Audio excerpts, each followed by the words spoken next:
Good afternoon, everyone. And I want to welcome you back from spring break. I hope you have a wonderful spring break moment. Uh, we want to start a new topic, and this is going to be taken from chapter 5. Of course, the countdown to midterm 2 is already on. So today we are starting chapter 5. And this is going to be called discrete probability distributions.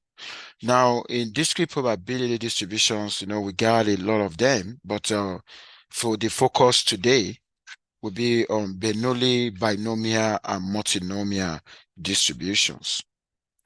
Okay, so in the outline, four of us going to give you a kind of tip on assignment 6. I hope you've seen assignment 6, right? Okay. Now I'm going to give you a tip on that. And before moving into the business as usual. Now, let me first walk you through this. When you take a look at this question, you're actually given a joint probability density function. And of course, we got three variables, x, y, and z. And you can see the state space. We got a state space for x, we got a state space for y, and we got for z as well. Now here you are asked to find the values of k. Now k here is a constant, and because of that constant, this particular probability joint function is not completely specified. And of course, we need to figure out k. So if you want to find k, you actually need to have three integrals. Okay, three triple integrals, and you're gonna have integral, another integral. Why am I having three integrals? I'm having three integral because we got three random variables. So the numbers of integrals we're gonna have actually depend on the numbers of random variables. And of course, I'm going to plug in this guy in. I'm plugging that guy in. Then don't forget, I'm going to have the x, the y, the z. Then I'm going to equate that to 1. So equating that to 1, then I'm going to solve. So what I'm trying to tell you right now, so I'm actually going to have f of x, comma y, okay, comma z, okay. Then I'm going to have dx, okay, the y, okay, and the z, okay, and all equal to 1, okay. So I'm having dx first. It means the first integral here is actually going to be for x. The next one is going to be for y. The other one is going to be for z. Then you're going to have your k computed. Now, the moment you get your k computed, if you take a look at what this guy is talking about, determine the marginal distributions of x, y, and z. What they ask you in that question is figure out what is f of x, what is f of y, and what is f of z. So if you want to find f of x, then it means you actually need to integrate out y and z, which means how many integrals? Two integrals. If you want to get f of y, you're going to integrate out x and z. If you want to get f of z, you're going to integrate out x and y. Don't forget, the marginal probability distribution is actually telling you integrate out the variable you are not interested in. Now, when you take a look at the next one, I need you to take a look at this question. It's another three questions. Obtain the marginal distribution of f of x, y. In that one, for this guy now, you're going to integrate out z. For the second one, you're going to integrate out y. The third one, you're going to integrate out x. Any question on that? Okay. Uh, if there's no question, I'm going to move to the next one.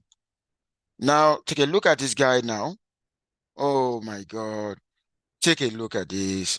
We got f of x, y, and z. The distribution is completely specified. But what did they ask you here? They asked you to find the expectation of the products. I remember in this class, I've walked you through the expectation of the product of involving two variables. We can also have expectation of products involving more than two variables. So this is more than two variables, the x, y, z. And don't forget here, okay, as you have x, y, and z, you actually gonna have, can somebody tell me how many integrals am I gonna have? Okay, thank you so much. Okay, integra, integra, you got x, y, z, okay, then you're gonna write f of x, okay, comma y, okay, and comma z. And don't forget, it's actually gonna be the x, the y, the z. Okay, the x, the y, the z.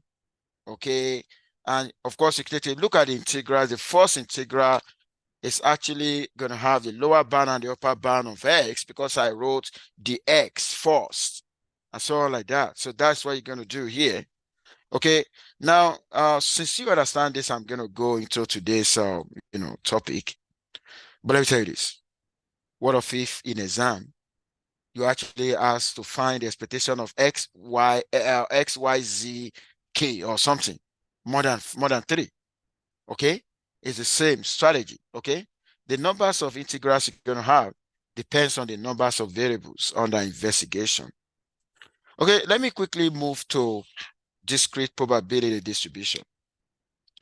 I need you to listen, ask questions where necessary.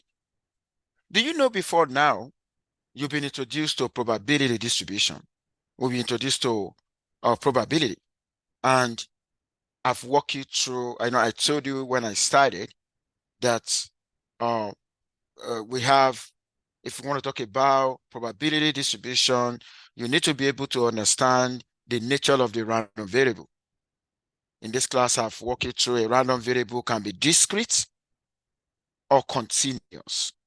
And I remember I've given you different kind of functions. For discrete random variable, we call them, joint probability, we call them probability mass function. For continuous random variable, we call them probability density function. I think I've walked you through both univariate and multivariate. Univariate situation is when I'm only talking about one measurement at a time. And we've also talked about joint. I remember in this class, we talked about joint mass probability distribution for X and Y, where S is discrete, Y is also discrete. I've also walked you through the joint probability density function for X and Y, okay, where S is continuous, Y is continuous. If you look at what I show you in the assignment tip right now, of course, that's a situation where that's a joint probability density function for X, Y, and Z. X, Y, and Z, they are all continuous. Now, when you take a look at those functions, provided they sum up to one or they integrate to one, they can be called probability mass, or they can be called probability distribution function. Okay, I'm going to say this again. In mathematics, we got functions, we got probability functions. Not all functions are probability functions. How am I going to be able to identify whether a function is a probability function or not if the random variable is discrete? If I sum it over the state space of the random variable and it gives 1, then it's a probability function. Or if I'm working with continuous random variable and I actually look at the total area under a curve, I perform an antiderivative and it gives me 1, then I'm going to know this is a probability function. Now, we've undo some discrete probability function, we've undo some continuous probability function. What is new now? What is new now is we got some probability functions that belong to discrete family. We got some probability function that belong to continuous family, and they have a name. They have a special name. It's just like in the United States, I want to believe there is Midwest, right? In the Midwest, when you hear Midwest, oh, your mind is going to go to Minnesota, right? Your mind is going to go to Illinois. Your mind is going to go to some states in the Midwest. When you hear Eastern Coast, maybe your mind is going to go to New York and so on like that. We also have the same with probability distribution, you know, generally speaking, generally speaking. Okay, I want to take you back. Generally speaking, the probability distribution can be divided into discrete probability distribution and continuous probability distribution. Because of that, we're going to say we got a discrete family, we got a continuous family. Now, in the discrete family, we got some members, and what we want to talk about today, Bernoulli binomial multinomial distribution for under discrete family. Does that make sense? Okay, now I think I need to provide that very background information. Now, we want to visit one of the discrete family. It's just like, oh, I want to visit one of the states in the Midwest in the United States. Oh, I want to visit Minnesota. Right now, I want to visit one of the probability distribution of a discrete family, and one of them is Bernoulli random variable, Bernoulli distribution. Now, what takes a distribution? If I have a random variable, okay, if it is discrete, it will belong to discrete family. How do I now distinguish a Minnesota from somebody from Illinois or from somebody I want to believe, even though we belong to the same family of distribution, but we have some unique characteristics. And what I want to showcase now is what we call Bernoulli. Now, a random variable is called Bernoulli if I perform a trial once and I can have two possible outcomes. I'm going to say that again. A random variable, okay, can be called a Bernoulli random variable, Bernoulli random variable, if there are two possible outcomes in a trial, two possible outcomes. Oh, when I take a coin, how many sides do we have in a coin? We got head and tail, right? When I flip it, okay, what is the possibility? We got, you said that it shows up head or tail. That's a Bernoulli experiment. So that experiment that can lead into having two possible outcomes is called Bernoulli experiment. Then the random variable will be Bernoulli random variable. And the probability distribution for Bernoulli random variable is Bernoulli distribution. Take a look at that. Okay, when you perform a Bernoulli experiment, what is a Bernoulli experiment? Performing an experiment once, one trial. That's what I call Bernoulli experiment. Oh, one trial and there are two possibilities. Okay, and that's what you see now. But let me tell you this. This is the way we normally call it. We're going to call, if we have two sides, one side is going to be called failure. The other side is going to be called success. Does that make sense? And that's why you see success, the possible outcome, success and failure. And let me tell you this. We have a way to depict them mathematically or statistically.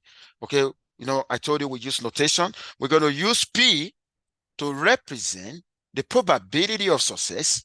We're going to use 1 minus P to represent probability of failure. Does that make sense? The moment a success can happen and failure can happen, then each of them will have their corresponding probability of occurring. Does that make sense?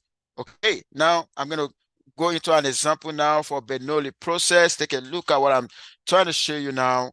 Let's look at the properties of Bernoulli process. Number one, the experiment consists of repeated trials. But let me tell you this. For one trial, it is called Bernoulli. But if I have so many Bernoulli, what do I mean by so many Bernoulli? Where the numbers of trials is more than one, then Bernoulli become binomial. Do you see that? Which means Bernoulli is a special form of binomial. Binomial is a generalization of Bernoulli. So take a look at that. Now, two, each trial results in an outcome that may be classified success or failure. Just like I take a coin, when I toss it once, Okay, it's either I see success or failure. I toss it again. It's either I see success or failure. Let's use this example. If I happen to be a businessman or businesswoman, if you actually go for this business, it's either you record profit or loss. If you go for another business, you see profit or loss. Whatever business venture you go into, it's either you record profit or you record loss. Does that make sense? Except that when I'm only doing just one business, then Bernoulli applies to me. When I'm doing more than one businesses, the binomial applies to me. Does that make sense? Okay. Now the repeated trials are independent. If I'm going to go more than one trial, then they're going to be independent of one another. Does that make sense? Now I want us to walk through this example right now. Okay, I want us to walk through this example right now. Give me 1 second. Now, take a look at this guy now. Okay, consider a set of Bernoulli trials, a set of Bernoulli trials with 3 items are selected at random from a manufacturing process, inspected and classified as defective or not defective. Okay, a defective item is designated a success. The number of success in a random. Now, let me tell you this. I need you to pay attention to this question. What we normally call success is what we call the characteristics of interest, what we have in mind. You know, the benefit of probability distribution is that it will enable us to model the probability of success, in a series of independent trials. Oh, in my company, we're producing, right? We're producing, even if we're using the best equipment, okay, that does not mean we're going to record a defective product. Does that make sense? You know what I call defective product? A product that does not actually conform to specification. Okay, now, if you take, let's say, before going into this research, I want to call the success as a number of defective items. And let me tell you, in a quality control officer is not going to have 100% inspection. They don't have time for that. You know what they're going to do? From the lot you produce, they're going to take a sample. Does that make sense? Now, right now, this guy said, if I take a sample of 3, sample size of 3, okay, now if I take a sample size of 3, okay, now the question now is, I want to be able to figure out the probability of defective or in the sample size of 3. And this is going to be, each of the trial here is going to be a Bernoulli process. Bernoulli process in the sense that the first sample is either it is defective or not. The second sample is either it is defective or not. Now, if you take a look at what I have now, I need you to pay attention. You know, I actually want to have the numbers of trial is 3. But I'm both of us going to start when the numbers of trial is 1. Okay, in my sample space, when the numbers of trial is 1, I'm actually going to have defective, not defective. This is for situation where sample size is 1. But what if in a situation where sample size is equal to 2, I can make use of a tree diagram where I have Dn, okay, and this is going to another Dn. This is going to go to another Dn, okay. Now, from here, I'm actually going to have Dd, Dn, Nd, Nn. This is my sample space now for sample size of 2. Okay, if I want to go to sample size of 3, don't forget here in this question they said sample size of 3. Since I'm talking about sample size of 3, look at what I'm actually going to have. Okay, I need to first determine my sample space. The moment you don't get your sample space correctly done, there's going to be issue. Now, I'm actually going to have defective, not defective. This is going to go to defective, not another one, defective, not defective, and this guy is going to go to defective, not defective, defective, not defective, okay, defective, not defective, defective, not defective. Can you see that? Now, if I want to write, oh my God, D, where is D? Can you see D at the other side?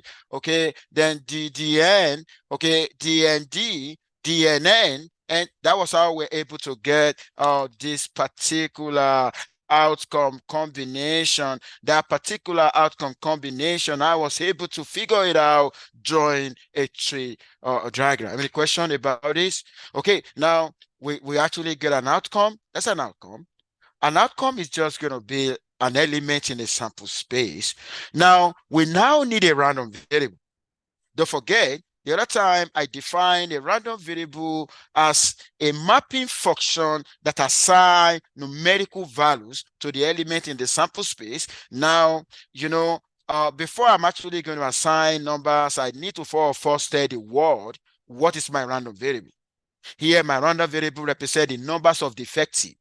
Now here, do I have defective here? No, 0. How many defective here? 1. How many defective here? 1. How many defective here? 1. How many defective? 2. And that. Any question about how assign that?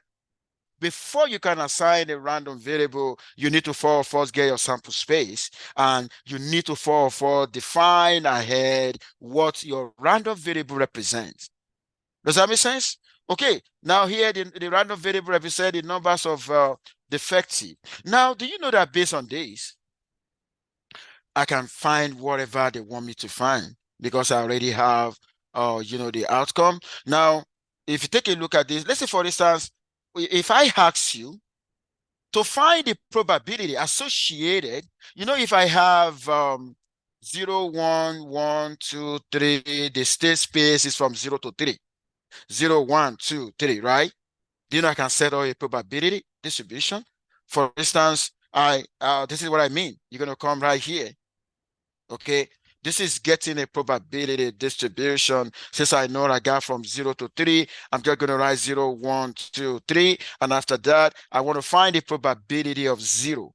Probability of 0 is I'm interested in this guy. Okay, this is where we don't have any defective at all. Okay, now when you want to find this guy, then don't forget the law of independence is actually going to apply. I want to find the probability of n, and n, which is going to be equal to what? The probability of n times probability of n times probability of n. Don't forget, I told you initially that they are independent. Now, what is the probability of n? This guy is actually, if you take a look at what we have here, we have n, and of course, you are having this guy to be equal to 0 now in a normal Bernoulli trial. Okay, how many times, if you take a look at this, okay, out of the possibility of 8, how many times do we have this 0? It is 1 out of 8. Does that make sense? Now, since that guy is 1 out of 8, okay, and of course, you can actually use the product law, okay, to be able to figure it out. Now, for instance, take a look at this guy. You may be thinking, what is this? Okay, NDN, okay, which is probability of n, probability of d, probability of n. Now, that is 9 over 64. Okay, now you're actually going to see that the NDN, okay, that is 9 over 64 that you see, which is, if you take a look at this one now, having one defective, and here you can see for 1 is 27 over 64. What are we going to do? Because this is not the only situation where we're going to have one defective. Now, let's count how many one defective do we have. This is 1, 2, 3. Is there any other one? I'm talking about one defective. Okay, so what are we going to do?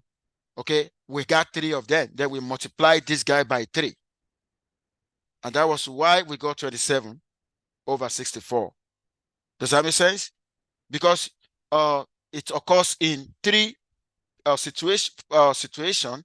So that is why you actually have 27 over 64. Now, you can do the same thing to this. Were you surprised about that of 3? That's 1 over 64.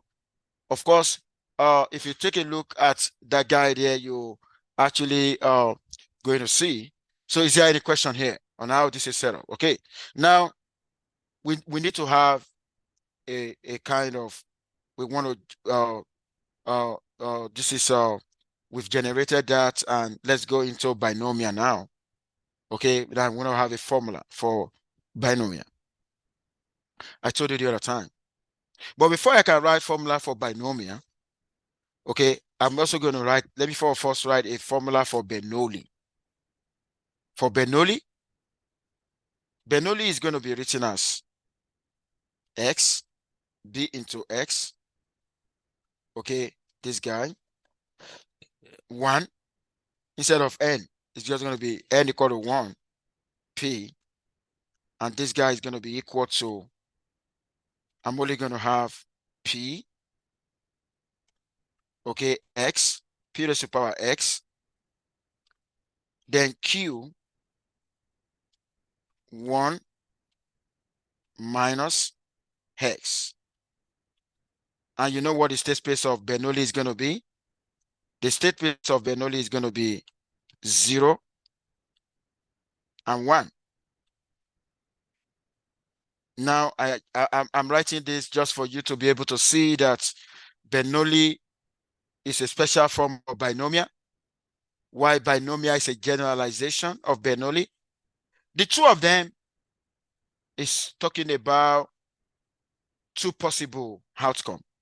But what is the difference between them? Bernoulli focus on one trial, binomial focus on many trials. Does that make sense? Okay, so that is what, so this is the probability distribution, formula for binomial. What does n represent? N represent the numbers of trials. Okay, why? And those trials have to be independent. Don't forget, series of trials that are independent. X represent the number of successes that we got out of certain numbers of trials. That was why you see n choose S. This is a combination. P, the probability of success. And that is why P is carrying X. S is number of success. P is the probability of success. What is Q? Q is the probability of failure that we also call 1 minus P. And what is it carry? It's carrying number of failures. Because if I try n time and X represent the numbers of success, then the numbers of failure will be n minus X. Any question on that? Okay, now take a look at this. Where does the name binomial come from? We want to trace the origin now of binomial distribution. Okay, where does it come from? Please, I need you to pay attention to this guy. You remember in mathematics, that's a binomial expansion. Q plus n raised to power n. Do you know that Q plus n, if P represents probability of success and Q represents probability of failure, and success and failure are mutually exclusive, then the probability of success plus probability of failure should be equal to 1. You know that, right? So Q plus P will be 1. 1 raised to power n is also going to be 1. But let us see. If I want to go expanding this, take a look at this guy now. Okay, using the binomial expansion from binomial expansion series, it's going to be n combination 0. N is going to start from 0. Q raised to power n. Right here, it is P raised to power 0 here. Okay, I said that P raised to power 0 is going to be 1. P raised to power 0 here. P raised to power 1. On the last one is the P raised to power n. And where you have P raised to power n, Q will be raised to power 0. Does that make sense? Okay. Now, when you take a look at all of this, now let's start focusing on this guy. Take a look at this guy. This guy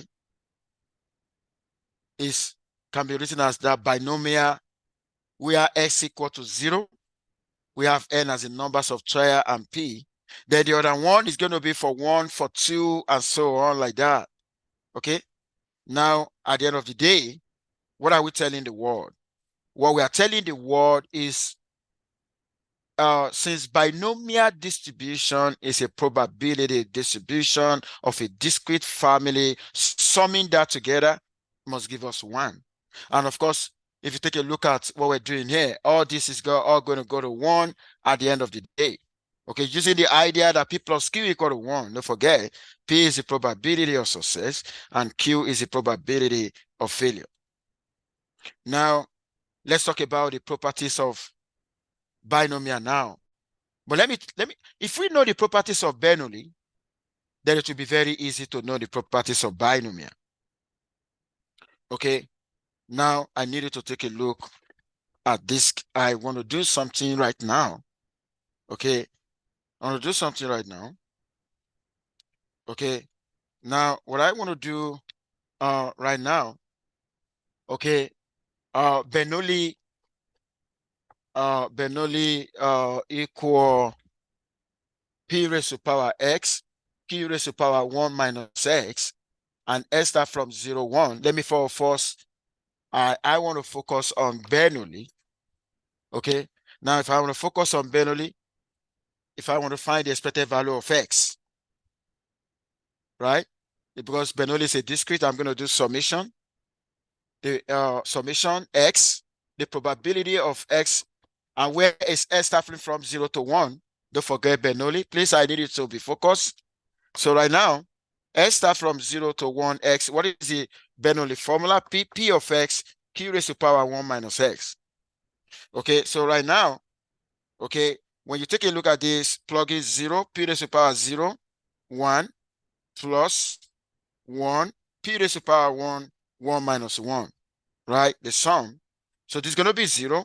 What do I have? P, Q raised to, so this is going to be P, Q raised to power 0, which is P, which means the mean of Bernoulli is P.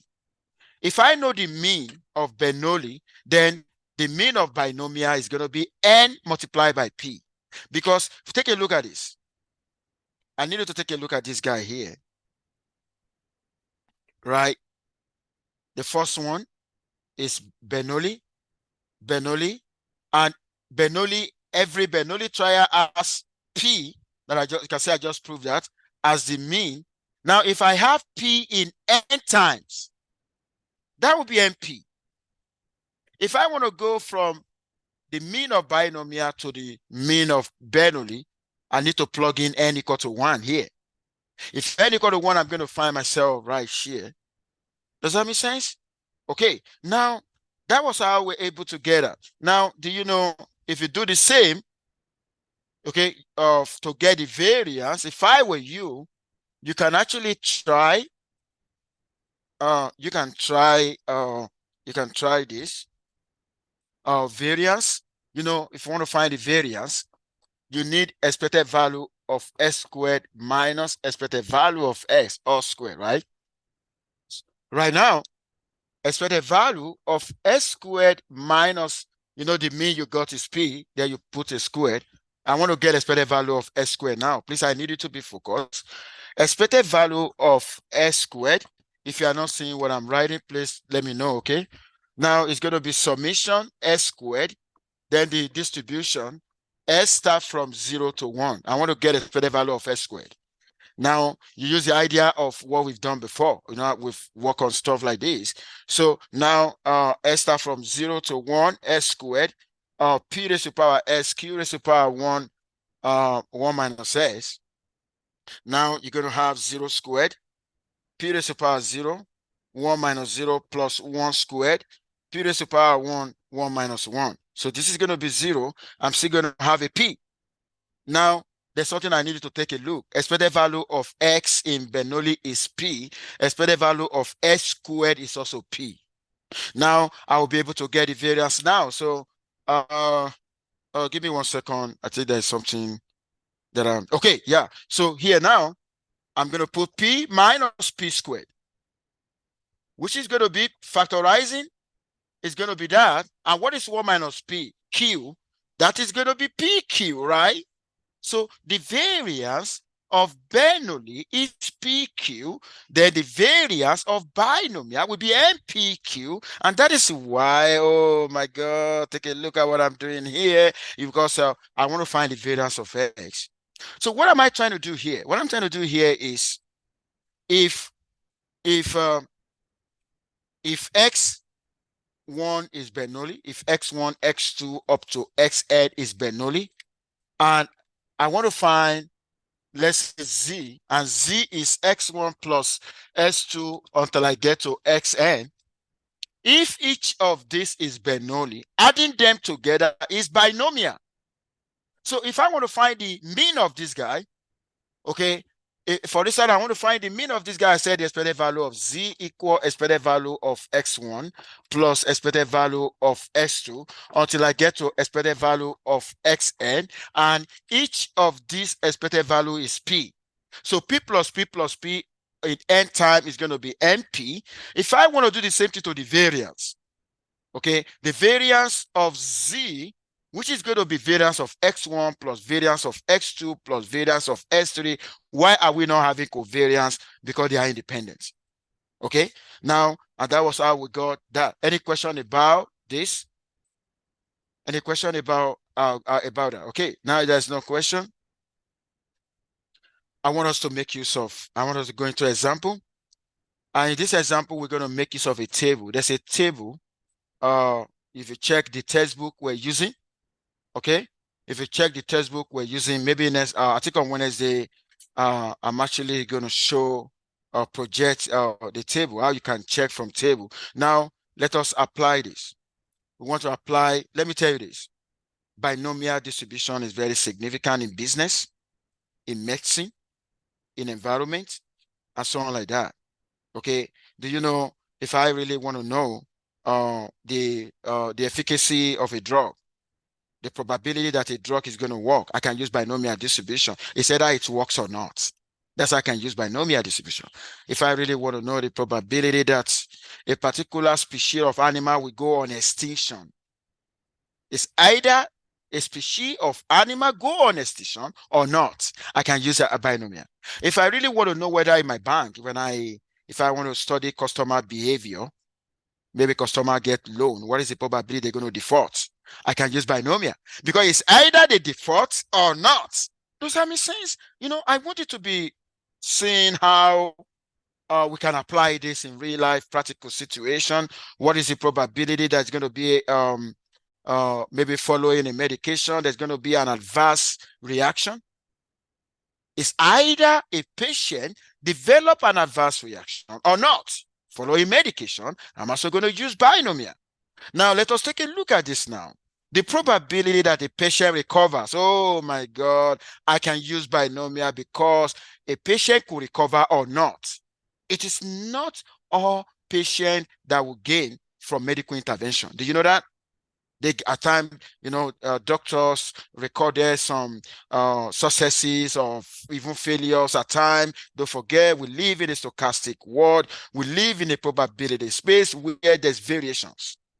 Okay, now take a look at this. The probability that a patient recovers from a rare blood disease is 0.4, which means 40% of the time patient recover from a rare blood disease. Now, if 15 people are known to have contracted this disease, oh my God, 15 people, that would be the sample size. Does that make sense? And that is what is going to give me a picture that I'm actually using binomial. Because if they say one person and there are two possibilities, that will be Bernoulli. Does that make sense? You know, in this exam, nobody is going to tell you whether you're going to use the idea of binomial or not. You are going to be the one that will figure it out. Okay, now, what is the probability at least 10 survive, from 3 to 8 survive, and exactly 5 survive? Okay, now if you want to solve this problem, you need to first understand what does your random variable represent. Oh, my random variable is the number of people who survive. And that was why, how do I know? Take a look at this. How do I know? Do you see the question? The question actually targeted survive, survive, survive. There could be another question that could say they don't survive. Does that make sense? So here now, we know the intention of the researcher. Now, our X represent that. Now, the next thing, oh my God, I need you to pay attention now. I need you to pay attention now. Okay. When I say at least 10, at least means S greater or equal to. You have to know there's a difference between at least, at most. At most means less or equal to. That's at most. At least means greater or equal to. Okay. Greater than, we have a strictly greater than, we have a strictly less than, and we have exactly. Exactly means equality. Does that make sense? Now let's take a look at this. The probability of S greater or equal to 10. Oh, probability of S greater or equal to 10. I can also write it as 1 minus probability of less than 10. What am I using? I'm using the law of complement. Does that make sense? Now, using the, where am I using, where am I interested in the less than? Oh, I'm interested in the less than because the table you're going to be checking from only consider less than. Does that make sense? That table of binomial, there's a table we're going to be checking this from, is in the textbook. I think when I come on Wednesday, I'm actually going to show you that. Now, what I want to do now, I want to focus on probability of S less than 10. Don't forget S less than 10. I'm talking about discrete random variable. That will be summing from 0 to 9. Does that make sense? That will be summing from 0 to 9. Now, you know what I'm going to check? In the binomial table, I will check when R, or when the N is 15, P is 0.4, then I'm going to check under 9. R will be 9 because the binomial table is a cumulative. It has cumulated, from 0 to 9. And when you check that value from the table, you're going to have 0.9662. Then you're going to subtract that guy from 1. Is there anyone who doesn't understand how I figured out how? Is there anyone? Okay, let's go to what about S lie between 3 and 8? If you want to do S lie between 3 and 8 and you want to make use of that very table, you're going to do 2 to 8. Here they mentioned 3 to 8. Now, in the table, I'm actually going to check 0 to 8. Then I'm going to check 0 to 2. I'm going to supply sample size 15, the probability of is 0.4. Then I'm just going to subtract that. Go ahead. Exactly. There's going to be table. In fact, you don't need to worry about the table. It will be attached to the exam document. That's a good question. Okay, now I want to do S equal to 5. Oh, this is exactly. I'm going to start from that number. I will subtract the preceding number. Yeah, preceding. You can say 4 and 5. Because I want to find, this is what we call individual probability. Okay? Now, any question about how to figure this guy out? Is there any question on that? We are going to, with the table, everything is going to be fine using this. Now we've been able, yeah, and that is the reason, were you surprised? At times when we go to hospital, doctor is going to say something. This is what they do before they can say something. If they tell the patient, oh, 50-50, maybe they find the probability that is 0.5. If they tell it's okay, the probability that 5 will survive out of how many? Out of 15, using that prevalence rate of 0.4 is 0.18. They're going to say maybe about 18% of them. Does that make sense? Doctors don't just tell a story. They have something behind. There's a lot behind the scene. Okay? It's either they understand statistics or they are also seeking statistical input from statisticians. Okay, now we want to go into this another question. It is conjectured that an impurity exists in 30% of all drinking wells in a certain rural community. Oh, impurity. Oh, some could be purity, could be purity. The idea of binomial can be applied. Okay, now in order to gain some insight into the true extent of the problem, it is determined that some testing is necessary. How do I know? Okay, it is too expensive to test all. I told you we don't test all. There's something that we call census. There's something that we call survey. Okay, even though census is good, But that's going to take a lot of resources. That's going to take our time. And that's the reason why we go for survey. We take a sample randomly. We choose randomly. And here they're actually it's going to be too expensive to test all of the wells in the area. They're actually going to take 10 randomly. Using the binomial distribution, what is the probability as exactly 3 wells have impurity? Now, here, the random variable is the numbers of impurity, the numbers of wells with impurity. Okay? Now, what is the probability that more than 3 wells are impure? And now, if you want to do the one of exactly 3, I told you exactly 3, you're actually going to do that 3 minus 2. Okay, here I'm going to go into the binomial table, check a sample size of 10, p equal to 0.3, and of course, s equal to 3. I'm going to do the same thing here, subtract, then I'm going to have that. Okay, what about greater than 3? Oh my God, whenever I got a greater than sign, because the binomial table does not handle greater than sign, then I'm going to use the law of complement, which is going to be 1 minus, this guy here is going to be s less or equal to 3. Does that make sense? That's super easy, right? Now, I'm done with Bernoulli and binomial. Is there any question? I'm done with Bernoulli and binomial. Is there any question? Now, I'm going to use the next 10 or 5 minutes to explain multinomial. Look at the word multinomial. Okay. Multinomial is an extension of binomial. You know, in binomial, how many possible outcomes? 2. But in multinomial, more than 2 possible outcomes. Does that make sense? That is why it is called multinomial, right? Take a look at this. This is a probability distribution for multinomial. Oh my God, x1, x2, up to sk, the number of successes. You know, we got categories now, and there's going to be a lot of p. P1 is the probability of, the probability of the outcome x1 occurring, and that is why you see this guy here, right?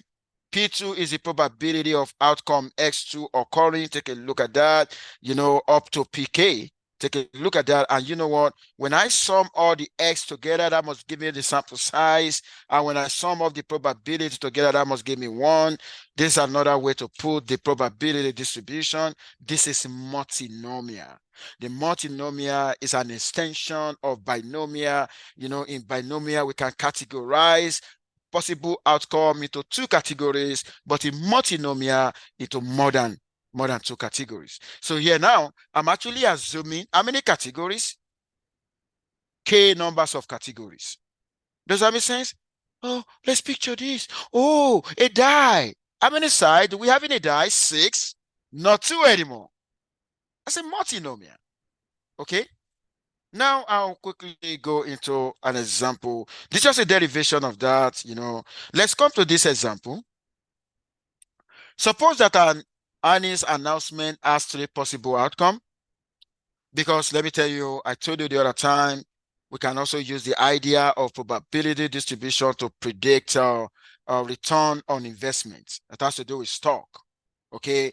Now, we got 3 possible outcomes. The first one is positive stock price reaction, no stock price reaction, and negative stock price reaction. And you know what? For these 3 possibilities, we got the probability of the occurrence of that, which they more added up to 100%. And that's what you're seeing here in terms of decimal. Okay. Now, it said, suppose total 4 firms release earnings announcement. Okay, 4 firms, they release earning announcement. Let X be the number that results in a positive stock price reaction. Out of all of this, you're always going to have something in mind. Does that make sense? Okay. And Y represent the number that results in a no reaction, and Z the number that results in negative reaction. What are we trying to do? Oh my God, we are trying to depict each of these scenario. We are representing them with a random variable. How many random variable do we have? We got 3 random variable. And the question now, find the distribution of X, Y, and Z and you are asked to compute what is the probability that adding x to y will be greater or equal to z. You understand what x represent, y represent, z represent, and you know what I'm actually going to use. Are you surprised? What am I using here? If you take a look at this, I'm actually using this guy, multinomial. Take a look at that guy. Do you see this guy? Okay, that's a formula. Or this guy, that's a multinomial. Okay, and n is going to be the numbers of the fan. Then P1, P2 represent the each probability associated with the random variable, and the random variable itself is here. Take a look at this. Are you surprised getting this guy? Any question? Are you surprised? From this scenario, we use the multinomial formula, and how many firms? 4 factorial, here s factorial, y factorial, z factorial. Each of these is the probability that they gave us. And don't forget, when I added x plus y to z, must give me what? Must give me the sample size. Any question? This is the distribution I'm going to use. I'm going to stop here now. We're going to continue from here on Wednesday. Is there any question?